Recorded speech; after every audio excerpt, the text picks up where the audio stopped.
Good morning mga ka-hunter. Day 14 na ng ating paggagawa ng banyo, waterproofing and tiles installation guys. Ito ang part 3 ng ating video sa paglalagay ng tiles. Okay guys? Guys, ngayon unahin natin yung part na yun, kakabit na natin. And then pagkatapos nun, tatapusin na natin tong ibabaw. At sana kaya pa na maghapon, tapusin na rin natin yung padiretso dito. Okay guys? Sana tapusin nyo itong video to. Day 14, maraming salamat. So yun nga mga hunter, bago natin ikabit yung panggilid natin sa side na yan, nagsukat muna tayo dito. Yan. Niskwala muna natin hanggang doon. Simula dito hanggang doon sa may dulo, tapos itong side na to hanggang doon. Para nakakudrado siya. Okay, ang part yung kasing gagawin natin sa part na to is itataas natin itong part na to. Para yung tubig hindi na pupunta rito sa side na to, puro dyan na lang. Tataas na natin, ililibel na natin ito mas mataas. Okay, ngayon, simula dito, nagsukat tayo hanggang doon. Okay? Pantayan yan. 216 hanggang doon sa may kabila. Ayan, makikita nyo may guhit. Ngayon, yung tiles na ito na patagilid, yan ang susundin natin. Pataas. Diyan natin i-guide dyan. Para yung gagawin natin flooring is pantay doon sa may pataas niya, okay? Para maka-eskwala siya. Kasi kung gagawin nyo, walang marking na ganito, ipapasok nyo lang basta-basta yung tiles, ang mangyayari, hindi pantay-pantay yung tiles dito sa sahig. Magkakaroon siya ng awang. Magkakaroon siya ng gap. Okay? So, ayan. Ngayon, sa pagtitimpla naman ngayon, guys, ng halo, mas maganda kung para siyang putik, yung wala sa halos katubig-tubig, para pag hinammer nyo, hindi siya bumibitaw agad. Okay, guys? Sana tapusin nyo itong video to. So yun nga mga ka-hunter, ayan. Ayan, nakikabit na natin yung panggilid niya.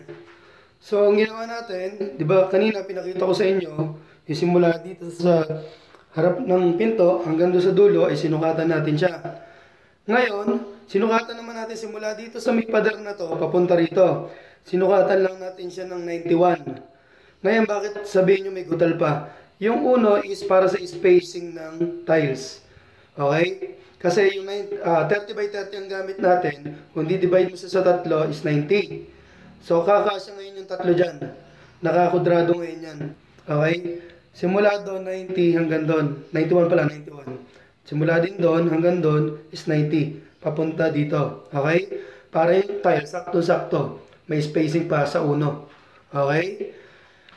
Okay guys, tapos yung mga natira nating halo is inilagay muna natin doon sa ibabaw. Kasi lunch break, nakakain muna tayo guys, okay? At sana guys, tapusin nyo itong video to. At marami pa tayong gagawin ngayong araw. Maraming salamat. So ayan mga ka-hunter, natapos na natin itong side niya. Okay? At ayan, tapos na rin. Ngayon, sinisimulan na natin mag-layout ng sahig. Okay? Kung makikita nyo, may dalawang tiles doon. Doon tayo magsisimula ng tanse hanggang dito. Okay? Ayan yung tanse, oh. Ayan yung eskwala niyan. Kailangan diretso yung... Ito, una natin kakabit dyan, itong part na to. Hanggang doon sa dulo. Okay? Yan ang unahin natin ikabit. Ngayon, kung mapapansin nyo, may dalawang tiles doon. Hindi ko siya pinakuan. Alambre lang inipit natin doon. Na nakaikot, tapos nakaipit doon sa dalawang tiles. Iniiwasan natin kasi guys na magpukpok. Kasi baliwala ang waterproofing natin kung magkakabutas ulit yan. Okay? Doon lang lulusot ulit ang tubig niya kaya hindi tayo naglalagay ng concrete nail para sa mga guide natin. Okay? Tapos kung makikita nyo to, nakaipit lang din to. Ayan o. Hanggang doon sa dulo. Yan. Ganyan ang diskarte ko guys. Ngayon, hindi ko alam sa diskarte nyo, pero ito kasi iniiwasan natin magbutas. Kaya ganyan ang ginagawa natin lalagay ng tanse. Okay, guys? Sana kung magustuhan nyo itong video to, huwag nyo kalimutan mag-like, share, and subscribe. Okay, guys? Tapusin na natin to. So, yun nga mga hunter. Nakabit na natin itong apat. Ayan. Naka-level na rin yan. Ang level niya, simula dito sa may gitna, pantay yung gitna na yan. Tapos ito, papunta doon. Tapos yung kabila na yan, papunta rito. So, ang lahat ng ng buhos ng tubig, dito lang mapupunta. So makikita nyo naman yung part na yun guys. Ayan. Yung nilagay ko na yun na tiles na hindi pa nakakabit. Kung makikita nyo, nandun yung squala ko. Yan yung pinakamahirap na part dito sa pagtatiles ng banyo. Kasi kailangan makuha mo yung kurbada ng bowl. Yung iba kasing ginagawa, binabaklas talaga yung buong bowl. So hindi na natin yung ginawa dahil doon sa ginawa nung dating manggagawa. Tingnan nyo naman, binutas dun sa pader. Baka kasi mamaya mawala tayo sa level nung pagkakabit natin ulit, hindi na sumakto doon. Ang mangyayari dyan, magtitrim na naman tayo ng panibago pag hindi sumakto. At magkakaroon pa siya o lalo ng malaking butas. So kaya ganito na lang, pagtsatsagaan natin to, gagamitan natin siya ng pinagbabawal na technique. Okay? So ayan, simula doon, guguhitan natin yan papunta doon. Ngayon, itong tiles na to, lilipat naman natin dito. Yung part naman na yon, ang i-squalahin natin papunta rito. Para makuha natin yung curve niya. Okay guys? Tapusin nyo itong video to. Maraming salamat. So yun nga mga ka-hunter, nalagyan na natin siya. Yan, naka-curve. Kung mapapansin nyo, medyo malayo siya sa bowl. Ang dahilan niyan is para kung magka-problema yung bowl natin, hindi naman natin sinabi magkakaproblema, just in case lang na magka-problema, madali siyang bakbakin na hindi na madadamay yung mga tiles natin. Okay? I-distansya natin siya ng mga 1 inch para just in case madali siyang bakbakin. Okay? Ngayon guys, ang deep 40 natin, ayan, ang natapos natin, itong side na to, yung part na yon at ito.